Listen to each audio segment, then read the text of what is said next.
नमस्कार good morning जय जगन्नाथ। आज मार्च 8 तारिख शुक्रवार। आज दिन भरी अनेक बड़ गुरुत्वपूर्ण खबर गुड़िक आसी। तेबे आसतु आज सकाळ आसीथिबा 25टी बड़ खबर उपरे नजर पकाइबा। प्रथम खबर आज जागर जानतु बाबा लिंगराजंक नीतिकांति समय।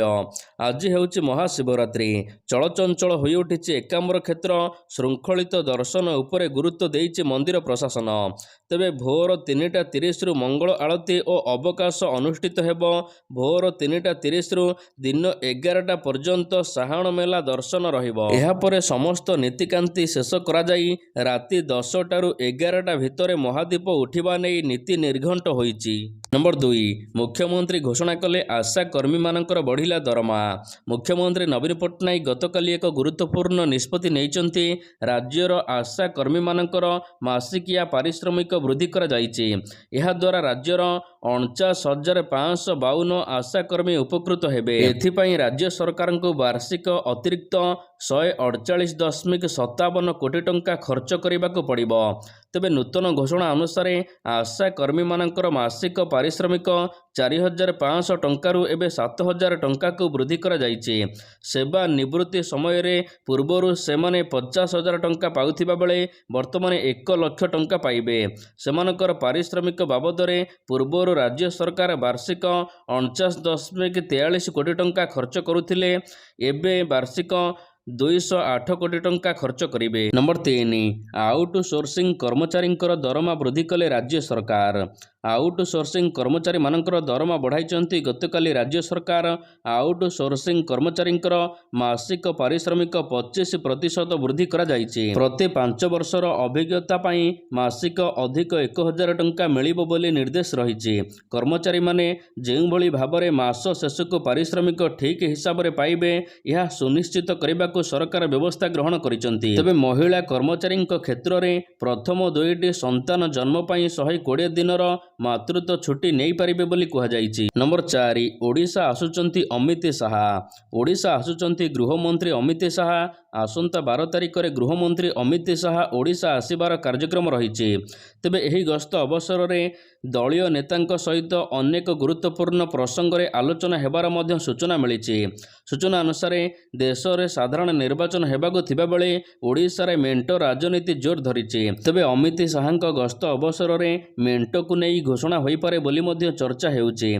जदि एपरि हुए तेबे दीर्घ 15 वर्ष परे पुणी थरे एकाठी हेबे बीजेडी आउ भाजपा। नंबर 5 तिल्लेई बणी पाई 125 कोटी टंका अनुमोदन। देवगढ़ जिलार तिल्लेई बणीर एक साधारण सभा रे जोग देई 5T अध्यक्ष कार्तिक पांड्यान कहिसंती कि तिल्लेई बणी पाई 125 कोटी टंका मिलिछि। मंदिर मस्जिद चर्च कम्युनिटी सेंटर आज संध्या सुधा अनुमोदन मिलिबो बोली कहा जायछि। तबे तिल्लेई बणी पाई 125 कोटी टंका अनुदान मिलिथिबा 5T अध्यक्ष कहिसंती। झाड़ेश्वर मंदिर उन्नति पाई 3 कोटी 10 लाख टंका दिया जायछि। देवगढ़ रे सर्वाधिक सीसी रोड थिबा बेले 80टी सीसी रोड पाई 7 कोटी टंका मंजूर करा जायछि। नंबर 6 रेढ़ाखोल पाई आज मिलिबो खुशी खबर। रेढ़ाखोल अंचलर विकास को मुख्यमंत्री नवीन पट्टनायक अधिक गुरुत्व देउचंती। अंचलर विकास लगी आज घोषणा होई पारे अर्थ 5T अध्यक्ष कार्तिक पांड्यान कहिसंती। मंदिर मस्जिद चर्च को नहीं आज सुधा खुशी खबर मिलिबो। 24 घंटा भितरे ऑर्डर मिलिजिबो। माँ माननको सशक्त करिबा लगी सरकार समस्त योजना करिसंती। 5 लाख बदल रे माँ माननको मिलुछि बिना सुधरे 10 लाख टंका। नंबर 7 बीजेडी रे जोग देले विजय महापात्रंग पुओ अरविंद। आगको राज्य विधानसभा और लोकसभा निर्वाचन हेबार अछि। निर्वाचन पाई आउ मात्र किछि मास बाकी थिबा बेले एबे राजनैतिक दल माने प्रस्तुति आरंभ करिसंती। एहारी मध्यरे राजनैतिक महलर एक बड़ खबर आसिछि।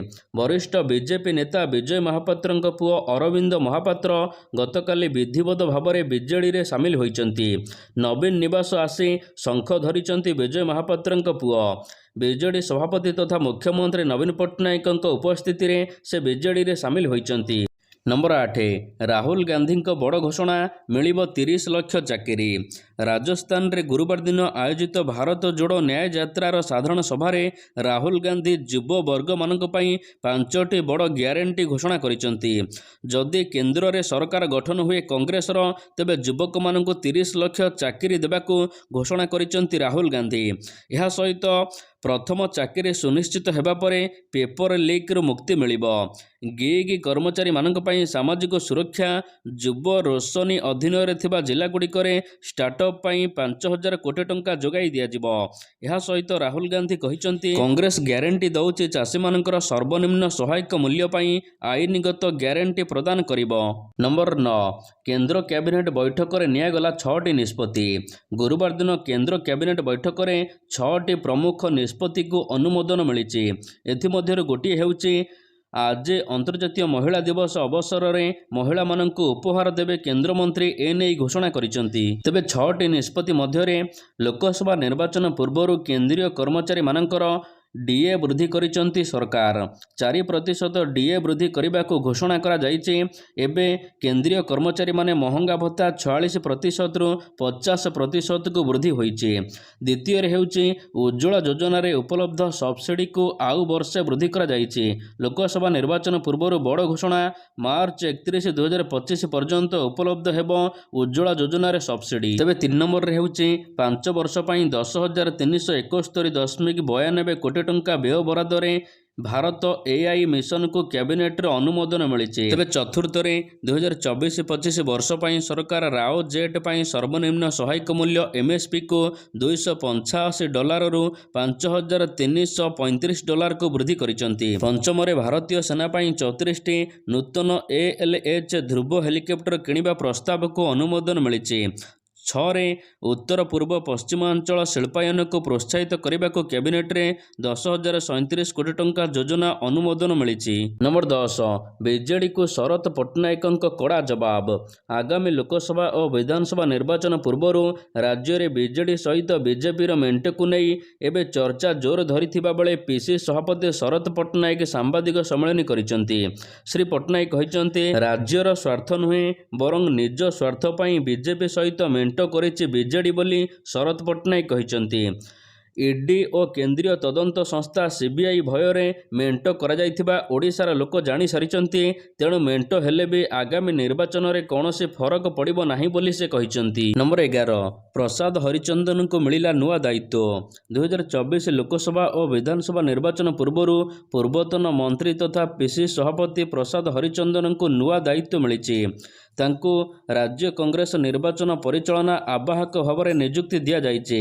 ପ୍ରସାଦ ହରିଚନ୍ଦନ ମିଡ଼ିଆ ସହିତ ସମନ୍ୱୟ ଓ ଯୋଗାଯୋଗ, ଏହା ସହିତ ସୋସିଆଲ ମିଡ଼ିଆ, ୱାର ରୁମ୍, ପ୍ରଗମନ ଓ ରାଜନୈତିକ କାର୍ଯ୍ୟକ୍ରମ କଥା ବୁଝିବେ ବୋଲି ତାଙ୍କୁ ଦାୟିତ୍ୱ ମିଳିଛି। ତେବେ କଂଗ୍ରେସ ଟିକେଟରୁ ପ୍ରସାଦ ହରିଚନ୍ଦନ 3 ଥର ବିଧାନସଭାକୁ ନିର୍ବାଚିତ ହୋଇଥିବା ବେଳେ ପୁରୀ ସତ୍ୟବାଦୀ ବିଧାନସଭା ଆସନରୁ ସେ 1995, 2000 ଓ 2009ରେ ବିଜୟୀ ହୋଇଥିଲେ। ନମ୍ବର 12, ନିର୍ବାଚନ ପରିଚାଳନାକୁ ନେଇ କମିଶନରେଟ୍ ପୁଲିସର ଗୁରୁତ୍ୱପୂର୍ଣ୍ଣ ବୈଠକ। ନିର୍ବାଚନ ପରିଚାଳନାକୁ ନେଇ କମିଶନରେଟ୍ ପୁଲିସର ଗତକାଲି ଗୁରୁତ୍ୱପୂର୍ଣ୍ଣ ବୈଠକ ଶେଷ ହୋଇଛି। କମିଶନରେଟ୍ ପୁଲିସ ଅଧୀନରେ ଥିବା ସମସ୍ତ ନିର୍ବାଚନ ମଣ୍ଡଳୀରେ ସୁରୁଖୁରୁରେ ନିର୍ବାଚନ ପରିଚାଳନାକୁ ନେଇ ପୁଲିସ ଭବନରେ ଏହି ବୈଠକ ଅନୁଷ୍ଠିତ ହୋଇଥିଲା। ଏହା ସହିତ ଭୁବନେଶ୍ୱର ୟୁପିଡିର ସମସ୍ତ ଥାନା ଅଧିକାରୀ, ଜୋନ୍ ଏସ୍ପି, ତହସିଲଦାର, ବିଡିଓ ଏବଂ ଅବକାରୀ ଅଧିକାରୀମାନେ ଉପସ୍ଥିତ ଥିଲେ। ନିର୍ବାଚନ ପାଇଁ ସ୍ୱତନ୍ତ୍ର ଟିମ୍ ଗଠନ ହେବାକୁ ନେଇ ବୈଠକରେ ଆଲୋଚନା ହୋଇଛି। ମଡେଲ କୋଡ୍ ଅଫ୍ କଣ୍ଡକ୍ଟ ଲାଗୁ ହେବା ପରେ ସ୍ୱଚ୍ଛ ଏବଂ ଅବାଧ ନିର୍ବାଚନ କରାଇବା ପାଇଁ ସ୍ୱତନ୍ତ୍ର ଟିମ୍ କାମ କରିବ। ଏହା ସହିତ ରାସ୍ତାରୁ ନିର୍ବାଚନ ଦଳଗୁଡ଼ିକ ପୋଷ୍ଟର ହଟାଇବା ଏବଂ ଆବଶ୍ୟକ ପଡ଼ିଲେ ସ୍ୱତନ୍ତ୍ର ଗାଇଡଲାଇନ୍ ପ୍ରସ୍ତୁତ କରାଯିବ ବୈଠକରେ ନିଷ୍ପତ୍ତି ହୋଇଛି। ନମ୍ବର 13, ଆନ୍ଧ୍ରରେ ବି ମେଣ୍ଟ। ବିହାର, ଓଡ଼ିଶା ପରେ ଆନ୍ଧ୍ରପ୍ରଦେଶରେ ମଧ୍ୟ ମେଣ୍ଟ କରିଛି ବିଜେପି। ଗୋଟେ ପରେ ଗୋଟେ ରାଜ୍ୟରେ ମେଣ୍ଟ ଗଠନ କରିଚାଲିଛି ବିଜେପି। ପ୍ରଥମେ ବିହାରରେ ଜେଡିୟୁ ଏନ୍ଡିଏ ସହିତ ମେଣ୍ଟ ହୋଇଥିଲା। ବିଜେଡିରେ ମଧ୍ୟ ମେଣ୍ଟକୁ ନେଇ ଚର୍ଚ୍ଚା ହେଉଛି। ଆଉ ଏବେ ଆନ୍ଧ୍ରପ୍ରଦେଶରେ ଏକ ବଡ଼ ମେଣ୍ଟ ଦିଗକୁ ମଧ୍ୟ ଦଳ ବଢ଼ୁଥିବା ସୂଚନା ମିଳିଛି। 2018ରେ ବିଜେପିର ହାତ ଛାଡ଼ିଥିବା ଚନ୍ଦ୍ରବାବୁ ନାଇଡୁଙ୍କ ଟିଡିପି ପୁଣି ଥରେ ଏନ୍ଡିଏ ସହିତ ସାମିଲ ହୋଇପାରେ। ନମ୍ବର 14 ବଢ଼ିବ ତାତି 11 ପରଠାରୁ ଜଳିବ ଓଡ଼ିଶା। ତତଲା କଢ଼େଇରେ ଭାଜି ହେବ ଓଡ଼ିଶା। ସାରା ରାଜ୍ୟରେ ବଢ଼ିବ ତାତିର ପ୍ରକୋପ। ଉପର ମୁହାଁ ହେବ ପାରଦ। ତେବେ ତାପମାତ୍ରା 3ରୁ 4 ଡିଗ୍ରୀ ବଢ଼ିବା ନେଇ ପୂର୍ବାନୁମାନ କରିଛି ଆଞ୍ଚଳିକ ପାଣିପାଗ କେନ୍ଦ୍ର। 3ରୁ 4 ଦିନ ପରେ ଅନେକ ସ୍ଥାନରେ ସ୍ୱାଭାବିକଠାରୁ ପ୍ରାୟ 4 ଡିଗ୍ରୀ ଉପରକୁ ଉଠିବ ପାରଦ। ଫଳରେ ତାତିରେ କଲବଲ ହେବ ଓଡ଼ିଶା। ତେବେ 11 ତାରିଖ ପରଠାରୁ ରାଜ୍ୟରେ ତାତି ବଢ଼ିବ ବୋଲି ପାଣିପାଗ ବିଭାଗ ସ୍ପଷ୍ଟ କରିଛି। ଅନ୍ୟପଟେ ପଶ୍ଚିମ ଝଡ଼ର ପ୍ରଭାବରେ ଉପକୂଳ ଓଡ଼ିଶାରେ ଆସନ୍ତା 2 ଦିନ ପର୍ଯ୍ୟନ୍ତ ବିଭିନ୍ନ ସ୍ଥାନରେ ବର୍ଷା ହେବାର ସମ୍ଭାବନା ରହିଥିବା ପାଣିପାଗ ବିଭାଗ କହିଛି। ଆସନ୍ତା 4 ଦିନ ଯାଏ ରାଜ୍ୟରେ ଘୂର୍ଣ୍ଣିବଳୟ ସକ୍ରିୟ ରହିବ। ନମ୍ବର 15 ରାଜ୍ୟରେ ଡରାଇଲାଣି ରେଇ ସିଣ୍ଡ୍ରୋମ। ରାଜ୍ୟରେ ଡରାଇଲାଣି ଏବେ ରେଇ ସିଣ୍ଡ୍ରୋମ। ବିଶେଷଜ୍ଞ କହିଛନ୍ତି ନ ଡରି ବରଂ ସତର୍କ ରହିବାକୁ ପଡ଼ିବ। ସୂଚନା ଥାଉ କି ଭୁବନେଶ୍ୱରର 8 ବର୍ଷର ବାଳକ ଶୁଭଜିତ ରେଇ ସିଣ୍ଡ୍ରୋମରେ ଆକ୍ରାନ୍ତ ହୋଇ ମୃତ୍ୟୁବରଣ କରିଛନ୍ତି। ତେବେ ଏହି ରୋଗର ଲକ୍ଷଣ କ'ଣ, ଏହାକୁ ନେଇ ଏବେ ପ୍ରଶ୍ନବାଚୀ ସୃଷ୍ଟି ହୋଇଛି। ତେବେ ସ୍ୱାସ୍ଥ୍ୟ ବିଶେଷଜ୍ଞଙ୍କ କହିବା ଅନୁସାରେ ଛୋଟ ପିଲାମାନଙ୍କୁ ଭାଇରାଲ ଜ୍ୱର ହେଲେ ସେହିଠାରୁ ରୋଗର ମୂଳଦୁଆ ପଡ଼ିଥାଏ। ବିଶେଷ କରି 5 ବର୍ଷରୁ ନେଇ 15 ବର୍ଷ ଶିଶୁମାନଙ୍କଠାରେ ଏହି ଜ୍ୱର ହୋଇଥାଏ। ଜ୍ୱର ହେଲେ ଭଲ ନ ହେବାରୁ 3ରୁ 4 ଦିନ ମଧ୍ୟରେ ଏହି ରୋଗ ଲକ୍ଷଣ ଦେଖାଦିଏ। ନମ୍ବର 16 ଆଦର୍ଶ ବିଦ୍ୟାଳୟରେ ଚାକିରି। ରାଜ୍ୟରେ ଆଉ 10,000 କନିଷ୍ଠ ଶିକ୍ଷକଙ୍କୁ ନିଯୁକ୍ତିକୁ ନେଇ ନିକଟରେ ମୁଖ୍ୟମନ୍ତ୍ରୀ ନବୀନ ପଟ୍ଟନାୟକ ଘୋଷଣା କରିଥିବା ବେଳେ ଏବେ ପୁଣି ଆସିଛି ଆଉ ଏକ ଖୁସି ଖବର। ଶିକ୍ଷା କ୍ଷେତ୍ରରେ କ୍ୟାରିୟର ଗଢ଼ିବାକୁ ଚାହୁଁଥିବା ଇଚ୍ଛୁକ ଆଶାୟୀମାନଙ୍କ ପାଇଁ ଆସିଛି ବଡ଼ ସୁଯୋଗ। ଆଦର୍ଶ ବିଦ୍ୟାଳୟର ସଂଗଠନ OAVS ତରଫରୁ 1342 ଜଣ ପ୍ରିନ୍ସିପାଲ ଓ ଶିକ୍ଷକଙ୍କୁ ନିଯୁକ୍ତି ଦିଆଯିବ। 1342 ଜଣ ପ୍ରିନ୍ସିପାଲ ଓ ଶିକ୍ଷକଙ୍କୁ ନିଯୁକ୍ତିକୁ ନେଇ ସର୍ଟ ବିଜ୍ଞପ୍ତି ପ୍ରକାଶ ପାଇଛି। ତେବେ ଏପ୍ରିଲ 1 ତାରିଖରୁ 30 ତାରିଖ ମଧ୍ୟରେ ଅନଲାଇନ୍ ଆବେଦନ କରାଯିବାକୁ କୁହାଯାଇଛି। ମେ ମାସ 5 ତାରିଖ ସୁଦ୍ଧା ପ୍ରାର୍ଥୀମାନେ ଅନଲାଇନ୍ ପେମେଣ୍ଟ ଦାଖଲ କରିବେ। ନିଯୁକ୍ତି ସମ୍ବନ୍ଧୀୟ ଅପଡେଟ୍ ପାଇବାକୁ ହେଲେ ଇଚ୍ଛୁକ ପ୍ରାର୍ଥୀମାନେ ଅଫିସିଆଲି ୱେବସାଇଟକୁ ଭିଜିଟ୍ କରିବାକୁ ପଡ଼ିବ। ନମ୍ବର 17 କାଳିଆ ଯୋଜନାକୁ ନେଇ ଆସିଲା ବଡ଼ ଖବର। ରାଜ୍ୟର ଚାଷୀମାନେ ଏବେ ଅପେକ୍ଷା କରିଛନ୍ତି କାଳିଆ ଯୋଜନାର ଟଙ୍କା କେବେ ମିଳିବ। ତେବେ ନିର୍ବାଚନ ତାରିଖ ଘୋଷଣା ହେବା ପୂର୍ବରୁ କାଳିଆ ଯୋଜନାର ସହାୟତା ରାଶି ଚାଷୀମାନଙ୍କ ଆକାଉଣ୍ଟକୁ ଆସିବ। ତେବେ ଏହି ମାସ ଅର୍ଥାତ୍ ମାର୍ଚ୍ଚ 15 ତାରିଖ ସୁଦ୍ଧା କାଳିଆ ଯୋଜନାର ଟଙ୍କା ଚାଷୀମାନଙ୍କର ଆକାଉଣ୍ଟକୁ ଆସିପାରେ ବୋଲି ମଧ୍ୟ ସୂଚନା ମିଳିଛି। ନମ୍ବର 18 ବିଦ୍ୟୁତ୍ ଉପଭୋକ୍ତାଙ୍କ ଲାଗି ଖୁସି ଖବର। ଜାରି ରହିବ 200 ୟୁନିଟ୍ ପର୍ଯ୍ୟନ୍ତ ମାଗଣା ବିଜୁଳି। ରାଜଧାନୀ ଦିଲ୍ଲୀର ଅରବିନ୍ଦ କେଜରିୱାଲ ସରକାର ଗଢ଼ିବା ପରଠାରୁ ଗତ 9 ବର୍ଷ ଧରି ଜନତାମାନଙ୍କୁ ବିଜୁଳି ବିଲ୍ରେ ରିହାତି ମିଳୁଛି। ତେବେ ଏହି ରିହାତି ଆଗକୁ ଜାରି ରହିବ। ଏହାକୁ ନେଇ ଗତକାଲି ଦିଲ୍ଲୀ କ୍ୟାବିନେଟ ବୈଠକରେ ନିଷ୍ପତ୍ତି ନିଆଯାଇଛି। ବୈଠକର ନିଷ୍ପତ୍ତି ଅନୁସାରେ 200 ୟୁନିଟ୍ ପର୍ଯ୍ୟନ୍ତ ମାଗଣା ବିଜୁଳି ଆଗକୁ ମଧ୍ୟ ଜାରି ରହିବ। ଏହି ଆଧାରରେ ଦିଲ୍ଲୀବାସୀ 400 ୟୁନିଟ୍ ପର୍ଯ୍ୟନ୍ତ ଅଧା ବିଲ୍ ଦେବେ। ସରକାର ଏ ପ୍ରସଙ୍ଗରେ ଗତକାଲି ଜରୁରୀ ବୈଠକ ଡାକିଥିଲେ। ନମ୍ବର 19 ବେଙ୍ଗାଲୁରୁରେ ପାଣି ପାଇଁ ହାହାକାର। ଖରାଦିନ ଆରମ୍ଭରୁ ଜଳକଷ୍ଟ। ସାରା ଦେଶରେ ଏବେ ଦେଖାଗଲାଣି ପାଣିର ଅଭାବ। ଖାସ୍ କରି ବେଙ୍ଗାଲୁରୁରେ ଏବେ ସମସ୍ୟା ଅଧିକ ବଢ଼ିଛି। ବେଙ୍ଗାଲୁରୁ ସହରର ଅଧିକାଂଶ ସ୍ଥାନରେ ପାଣିର ଅଭାବକୁ ନେଇ ହାହାକାର ଦେଖାଦେଇଛି। ଗଳି କନ୍ଦିଠାରୁ ନେଇ ବଡ଼ ବଡ଼ ବିଲ୍ଡିଂ ପର୍ଯ୍ୟନ୍ତ ଏବେ ପାଣିର ଅଭାବ ରହିଛି। ଏମିତିକି ପିଇବା ପାଣି ପାଇଁ ଲୋକମାନେ ଏବେ ସଂଘର୍ଷ କରୁଥିବା ଜଣାପଡ଼ିଛି। ସାଧାରଣ ଲୋକମାନଙ୍କ ଠାରୁ ନେଇ ନେତା ମନ୍ତ୍ରୀମାନେ ମଧ୍ୟ ପାଣିର ଅଭାବରେ ଘାଣ୍ଟି ହେଉଛନ୍ତି। ସରକାରଙ୍କ ପକ୍ଷରୁ ପାଣି ଟ୍ୟାଙ୍କରରେ ପିଇବା ପାଣି ଯୋଗାଇ ଦିଆଯାଉଛି, ଯାହାକୁ ନେବା ପାଇଁ ଲୋକମାନଙ୍କ ମଧ୍ୟରେ ପ୍ରବଳ ଭିଡ଼ ଦେଖିବାକୁ ମିଳିଛି। ନମ୍ବର 20 ଏଣିକି ଚାଉଳ ସହିତ ଖାତାକୁ ଆସିବ ଟଙ୍କା, ସରକାର କଲେ ଘୋଷଣା। କାର୍ଡ ହିତାଧିକାରୀମାନଙ୍କ ପାଇଁ ଖୁସି ଖବର। ପ୍ରତି ମାସରେ ଖାତାକୁ ଆସିବ ଟଙ୍କା। ଏନେଇ ସରକାର କରିଛନ୍ତି ବଡ଼ ଘୋଷଣା। ଅନ୍ନଭାଗ୍ୟ ଯୋଜନା କର୍ଣ୍ଣାଟକ ସରକାରଙ୍କର ଏକ ମାଗଣା ଚାଉଳ ଯୋଜନା। ଏହା ଅଧୀନରେ BPL ବର୍ଗମାନଙ୍କୁ ପ୍ରତି ମାସରେ 10 କିଲୋ ଚାଉଳ ଦିଆଯାଇଥାଏ। 10 କିଲୋ ଚାଉଳ ମଧ୍ୟରୁ 5 କିଲୋ ଚାଉଳ କେନ୍ଦ୍ର ସରକାର ପ୍ରଦାନ କରିବେ। ତେବେ ଏହି ଅତିରିକ୍ତ 5 କିଲୋ ଚାଉଳ ଯୋଗାଇ ଦେବାକୁ ସରକାର ଘୋଷଣା କରିଛନ୍ତି। କିନ୍ତୁ ଏହାର ପ୍ରତି ବଦଳରେ ହିତାଧିକାରୀମାନଙ୍କର ବ୍ୟାଙ୍କ ଆକାଉଣ୍ଟକୁ ପ୍ରତି ମାସ ଏହି ଚାଉଳ ବଦଳରେ 170 ଟଙ୍କା ଟ୍ରାନ୍ସଫର କରାଯିବ। ନମ୍ବର 21 ନିର୍ବାଚନ ପୂର୍ବରୁ ମିଳିବ କି ସାହାରା ଟଙ୍କା। ସାହାରାର କୋଟି କୋଟି ନିବେଶକଙ୍କୁ ଏଥର ଲୋକସଭା ନିର୍ବାଚନ ପୂର୍ବରୁ ଟଙ୍କା ମିଳିବାର ଆଶା ନାହିଁ। ବର୍ତ୍ତମାନ ପର୍ଯ୍ୟନ୍ତ ସାହାରା ନିବେଶକମାନେ ପ୍ରାୟ 80,000 କୋଟି ଟଙ୍କା ଦାବି କରିଛନ୍ତି।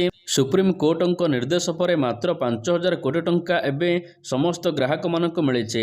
ଅନ୍ୟପଟେ ନିର୍ବାଚନ ଆସୁଥିବା ସମୟରେ ମଧ୍ୟ ସାହାରା ଟଙ୍କା ମିଳିବାର କୌଣସି ସୂଚନା ମିଳିନାହିଁ। ନମ୍ବର 22 ଇଣ୍ଡୋନେସିଆରେ ଚାଲିବ ଭାରତୀୟ ଟଙ୍କା। ବିକଶିତ ଦେଶର ମୁଦ୍ରା ପ୍ରାଧାନ୍ୟକୁ ଚ୍ୟାଲେଞ୍ଜ କରିବାକୁ ଭାରତ ଏବଂ ଇଣ୍ଡୋନେସିଆ ଏକ ଗୁରୁତ୍ୱପୂର୍ଣ୍ଣ ପଦକ୍ଷେପ ନେଇଛନ୍ତି। ଦ୍ୱିପାକ୍ଷିକ ବାଣିଜ୍ୟରେ ସ୍ଥାନୀୟ ମୁଦ୍ରାର ବ୍ୟବହାରକୁ ପ୍ରୋତ୍ସାହିତ କରିବାକୁ ସେମାନେ ନିଷ୍ପତ୍ତି ନେଇଛନ୍ତି। ଉଭୟ ଦେଶର କେନ୍ଦ୍ରୀୟ ବ୍ୟାଙ୍କ ଏ ସମ୍ପର୍କରେ ଏକ MOU ସ୍ୱାକ୍ଷରିତ କରିଛି। ନମ୍ବର 23, ଗାଡ଼ିର ମୂଲ୍ୟ ବଢ଼ାଇଲା ଟାଟା। ପୁଣି ଥରେ ଗାଡ଼ିର ମୂଲ୍ୟ ବଢ଼ାଇଛି ଟାଟା ମୋଟର୍ସ।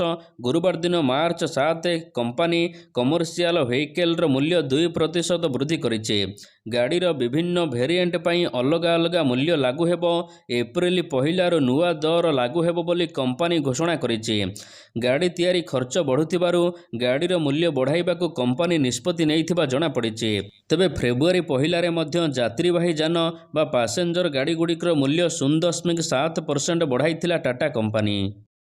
ନମ୍ବର 24, କିଏ ଜିତିବ ଟି20 ବିଶ୍ୱକପ୍ 2024? ଟି20 ବିଶ୍ୱକପ୍ 2024 ଜୁନ୍ 2ରୁ ଆମେରିକା ଏବଂ ୱେଷ୍ଟଇଣ୍ଡିଜରେ ଖେଳାଯିବ।